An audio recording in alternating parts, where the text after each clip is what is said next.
नागपुर के जरीपटका थाना क्षेत्र में एटीएम चोरी की बड़ी वारदात सामने आई है।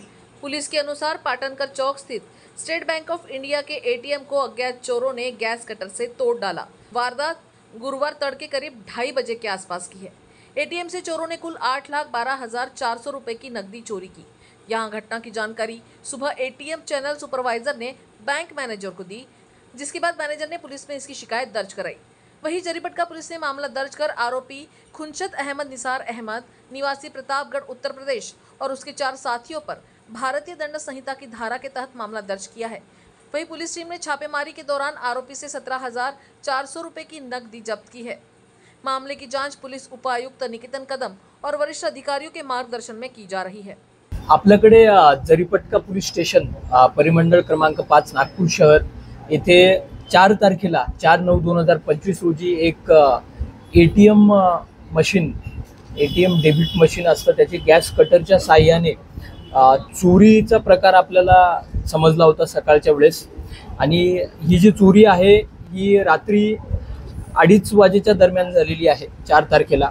त्यानंतर आपल्या जरीपटका पोलीस स्टेशन मधील तपास पथक एसीपी जरीपटका डिव्हिजन आणि senior PI Jaripatka police station यांनी तात्काळ तपास पथकाला रवाना करून पुढच्या जे तपास होते त्याच्यामध्ये मुख्यत्वे करून जो टेक्निकल स्वरूपाचा तपास होता, ज्यामध्ये आपण 350 पेक्षा जास्त सीसीटीव्ही कॅमेरे चेक केलेले आहेत।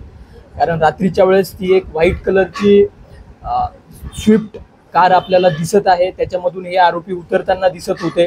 तर ते बॅक ट्रॅकिंग म्हणजे कुठून सुरू झाले होते आणि ही चोरीचा प्रकार झाल्यानंतर कुठे गेले, असं दोघं बाजूला आपण जवळपास 350 पेक्षा जास्त सीसीटीव्ही कॅमेऱ्याचं अवलोकन केलेलं आहे। सोबतच डंप डेटा जो आहे याच्या आधी म्हणजे मागच्या 2 वर्षात तर असा कुठे काही प्रकार नव्हता, त्याच्या आधी अशी झालेली होती।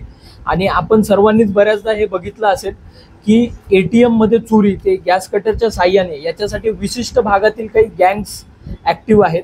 त्यामध्ये मध्यंतरी एक हरियाणाचा एरिया होता, आता मागे काही आपल्या महाराष्ट्रात देखील निष्पन्न झालेले आहेत, त्याच्यामध्ये यूपी मधील देखील काही गँग्स समोर आलेले आहेत।